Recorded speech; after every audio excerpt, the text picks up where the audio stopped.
Today we are going to review the JJC SR-F2 for the Sony CX405 and other Sony cameras.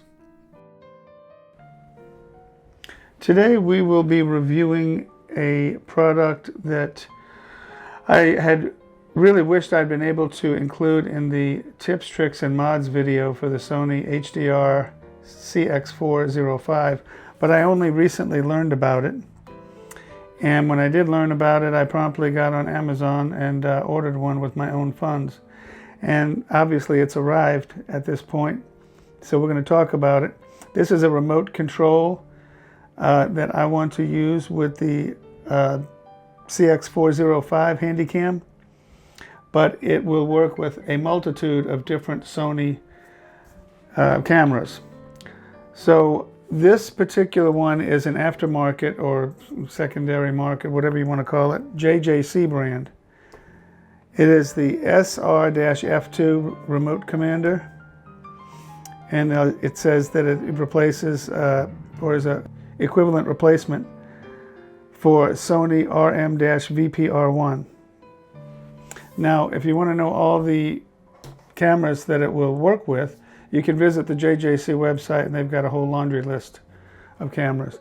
Now this one, I think I paid about $28 for.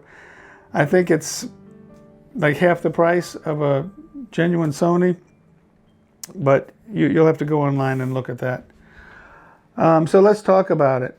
I'll move the box out of the way. What you're going to get in the box is obviously the controller. And it's got a shutter button here, which can lock, and we'll talk about that in a little while. It's got the power button here. Now, speaking of power, this unit does not have the ability to put a battery in it. It is powered by the camera itself, the battery in your camera when it's connected to the camera. It's got a grid line, which allows you to turn on and off the horizontal and vertical grid lines on your screen display. Of course, it's got the wide and telephoto for zooming in and out, and it's got a start and stop button. Okay, this is going to be your power indicator light, which we'll see in a short while. And it's got a 1/4 by 20 threaded receptacle, and it's extremely lightweight, which is the same thing you could say for the CX405, so I guess they're a good match. Now, what else you get in the box is this little holder, which it snaps into, that you can clip on to whatever you want to clip onto, and it will also rotate. Now, I don't have the original Sony unit to compare it to, so I'm going to just tell you that, you know, what I experienced and observed from this particular JJC branded unit. And also in the box, you will receive 2 cables to connect it between the remote unit itself and the camera. And as I said earlier, I had purchased it for the CX405, which I have here, my modified version. It's going to look slightly different than the normal CX405. But you get 2 cables. Now, one of them is one that I can actually use with this particular camera. And the other one has a connection that I've never seen before, but it's supposed to perform the same function. I guess there's some 2 different types of connections for some Sony cameras. Couldn't tell you much about that, but I'm not going to be using this one. I'll be using this one. And so what we'll do here, since this is the one that will actually fit the receptacle. By the way, this is going to plug into your multi outlet. This outlet has multiple functions, obviously. I know you can hook up some kind of external recorder, which I may have mentioned in a previous video, but this little remote control will also use this multifunction receptacle. Now, this side is going to be a mini USB, as you can see there. And we'll be plugging that right in. Fits nice and snugly. Now this end is going to be the micro USB. I'm going to try to get it so you can see it closely. That's a micro USB. Now an interesting thing about this, and let me see if I can really get zeroed in here. If you notice, it's got some like little protruding, one each area on it. Now this is interesting because most micro USBs that I've seen don't have that. And what this does is it allows it to actually lock into the receptacle. Now, if you've got a cable already at home and you might want to use it as a longer cable or something, extension, if it's USB mini on one end and micro on the other, I'm sure you could use it. But this one, as I said, is interesting because it's got some protruding parts on here which allow it to lock in, which we will do right now. You want to make sure you have it oriented correctly. Now it's going to go in a little bit, pretty easily, but then you're going to hit that locking area and you want to give it a firm push. Okay, now it's pushed in firmly. Those two little tabs have locked it in. And I'm not going to hold it by the cord itself, but I will hold it by the base to give you an idea. You see, it's locked in good. Let me back off a little bit. It's locked in nicely. And that's real nice for when you're using the remote, so you don't have to worry about it coming loose on you, just in case it might get a little bit of a tug every now and then while you're using it. So like I said, I've never seen that before, and it does take a little bit of a forceful pull to get it out. I've never seen that before on one of these, and I'm really liking it. If anyone has the Sony branded version of this, please let us know in the comment section at some point whether your connection has these two little locking tabs on it. Because I'm trying to figure out if JJC came up with that or if they got that idea from Sony.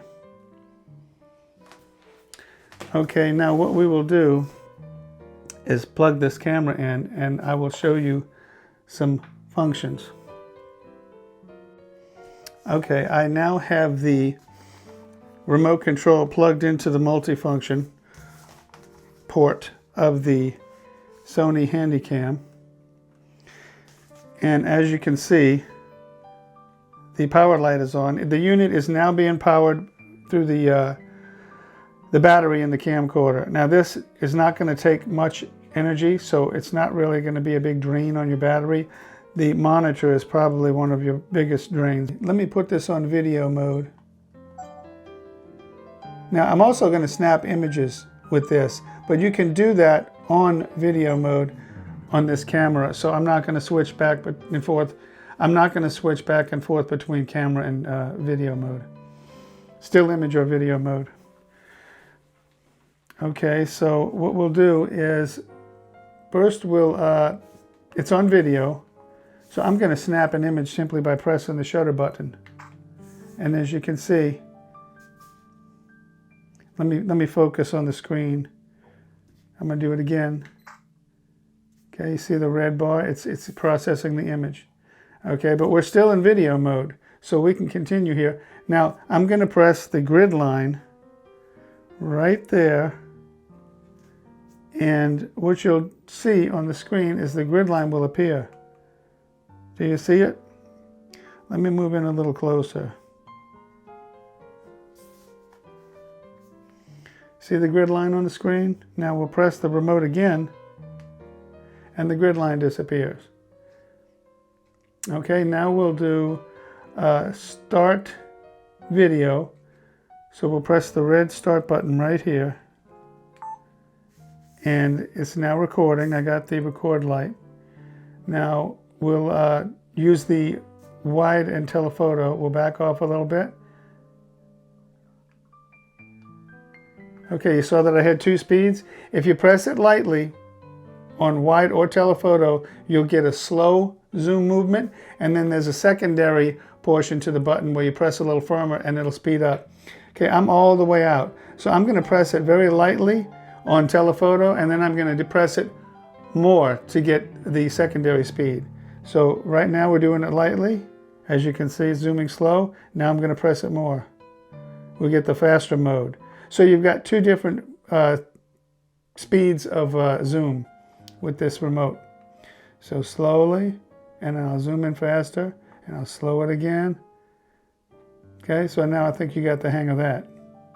So I'm going to stop recording now, the video, and maybe I'll zoom in and take a photo of, let's see, how about that area right there? So I'll press the record button,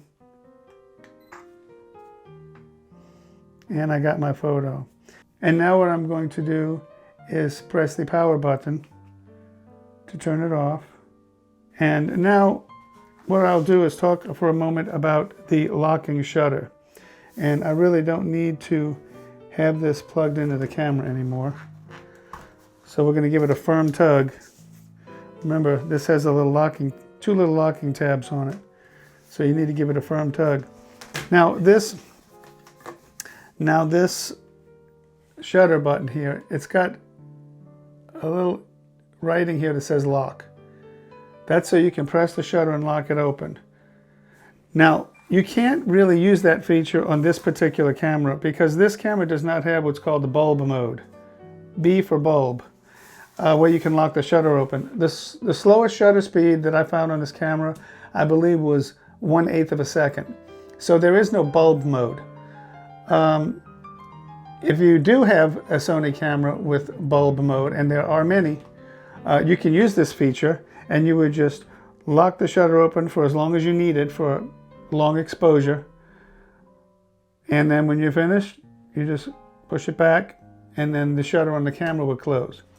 So that's one feature on this remote that you cannot utilize with the CX405, but all the other features I showed you, you can use with this. And like I said, if you've got other Sony cameras, you could probably use that long exposure mode. So I'm going to go outside and take a few photographs and zoom shots with this little remote on a tripod.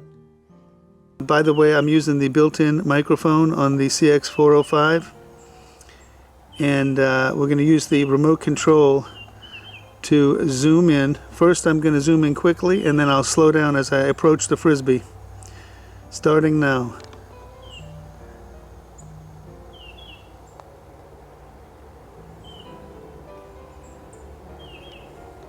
All right. Now we'll do the same in reverse.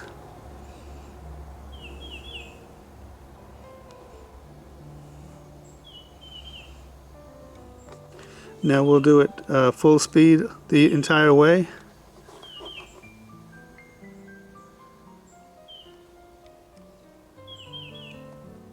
And then full speed in reverse.